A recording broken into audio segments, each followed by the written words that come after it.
Halo Sobat Sosial, informasi kali ini terkait dengan pencairan PKH di tahap yang keempat. Karena itu ada beberapa nama-nama KPM dengan ciri-ciri atau kriteria sebagai berikut ini. Tentunya dipastikan bantuannya tidak akan dicairkan pada tahap yang keempat ini. Nah, kira-kira nama-nama KPM seperti apa yang dipastikan tidak akan bisa cair di tahap yang keempat? Simak terus video ini sampai tuntas sehingga Sobat Sosial tidak mengalami gagal paham.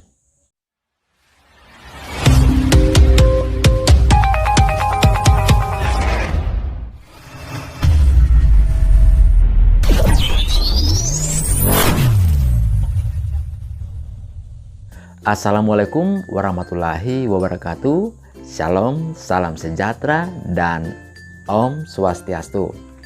Halo Sobat Sosial, apa kabarnya saat ini? Tentunya kabar yang luar biasa. Tetap terjaga kesehatan dan selalu diberikan rezeki yang melimpah dari Tuhan yang Maha Kuasa.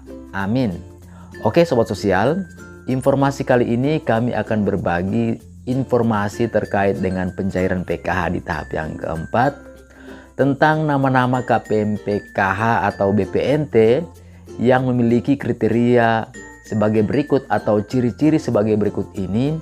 Tentunya pada pencairan di tahap yang keempat ini dipastikan tidak akan bisa dicairkan bantuannya. Pastinya Sobat Sosial penasaran kira-kira ciri-ciri atau kriteria seperti apa yang tidak akan cair pada tahap yang keempat ini.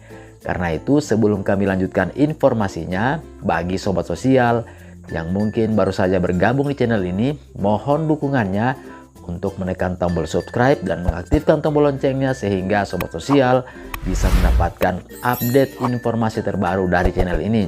Bagi Sobat Sosial yang merasa info ini bermanfaat, silakan dibagikan ke media sosial yang lain, baik di media sosial Facebook ataupun pada grup-grup WhatsApp lainnya. Bagi Sobat Sosial yang tentunya ingin bertanya, langsung saja bertanya pada kolom komentar YouTube. Nanti kami akan membantu menjawab lewat chat, juga dijawab lewat video-video yang terbaru. Bagi Sobat Sosial yang sudah like, share, komen, dan subscribe, kami mengucapkan banyak-banyak terima kasih. Oke Sobat Sosial, kita langsung lanjutkan informasi terkait nama-nama KPM PKH yang memiliki kriteria sebagai berikut. Tentunya dipastikan tidak akan cair bantuannya di tahap yang keempat ini. Nah Sobat Sosial, kriteria yang pertama, apabila keluarga penerima manfaat mempunyai data identitasnya atau data Dukcapil dan data DTKS ternyata itu tidak padan atau tidak sama. Nah biasanya ini terjadi ketika melakukan proses perbaikan kartu keluarga, sehingga ada beberapa kesalahan, misalnya namanya berbeda dengan data yang ada di Dukcapil. Misalnya nama yang ada di kartu keluarga ataupun yang ada di KTP ternyata itu berbeda, baik dari segi huruf, tanda baca, spasi, dan sebagainya. Perbedaan satu huruf pun itu akan berpengaruh pada pencairan bantuan PKH di tahap yang keempat.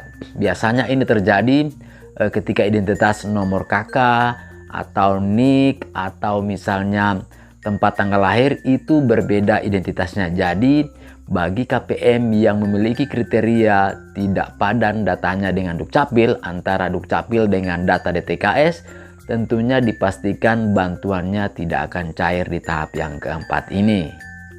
Selanjutnya untuk kriteria yang kedua, ternyata data KPM baik yang ada di bank ataupun yang ada di DTKS juga ternyata mengalami perbedaan. Misalnya ada perbedaan nama, sehingga hal ini menimbulkan gagal omspam atau gagal bayar. Nah ini juga biasanya terjadi ketika di daerah dampingan kami ada banyak beberapa KPM yang ternyata namanya itu berbeda, nama yang di kartu ATM dan juga nama yang ada di KTP ternyata ada kesalahan baik dari segi huruf maupun spasi dan sebagainya. Karena itu pastikan data bank, data DTKS ataupun data Dukcapil semuanya itu harus sama atau harus padan. Nah karena itu Jika KPM memiliki kriteria sebagai berikut, tentunya dipastikan tidak akan cair bantuan PKH-nya. Selanjutnya, untuk kriteria yang ketiga, ternyata dalam proses pengalaman pendampingan kami, ketika anggota rumah tangga, misalnya anak-anaknya atau keluarganya yang masih sekolah misalnya, atau yang masih balita, ternyata tidak masuk di dalam data DTKS atau data terpadu kesejahteraan sosial. Jadi jika misalnya ada KPM yang anggota rumah tangganya belum masuk dalam data DTKS, hanya suami dan istri, dipastikan kemungkinan itu juga tidak akan bisa dicairkan bantuan PKH-nya di tahap yang keempat ini. Karena itu sobat sosial bisa mengecek langsung apakah ART atau anggota rumah tangganya sudah masuk dalam data DTKS. Bisa juga dicek langsung melalui halaman resmi cekbansos.kemensos.go.id. Selanjutnya, untuk kriteria yang keempat, saat ini setiap bulannya pemerintah daerah itu melakukan proses verifikasi ketidaklayakan yang dilakukan oleh operator 6NG yang ada di desanya masing-masing. Karena itu jika misalnya ada KPM yang dianggap sudah tidak layak, misalnya ditemukan atau terdeteksi sebagai ASN, TNI ataupun Polri, tentunya bantuan PKH di tahap yang keempat ini juga tidak akan cair.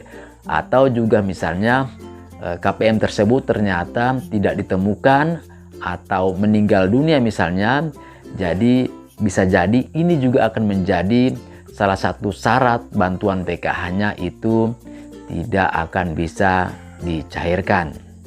Selanjutnya, jika anggota rumah tangga atau keluarga penerima manfaat ternyata sudah tidak mempunyai komponen PKH lagi. Nah, komponen yang dimaksud ini adalah misalnya komponen ibu hamil, balita, anak sekolah SD, SMP, SMA, lansia 70 tahun, dan juga disabilitas berat. Jadi jika memiliki salah satu komponen, tentunya dipastikan bantuan PKH di tahap keempat ini akan cair. Namun seperti yang saya sampaikan di awal, ketika komponen tersebut juga tidak masuk dalam data DTKS, tentunya dipastikan juga tidak akan bisa cair bantuan PKH di tahap yang keempat ini.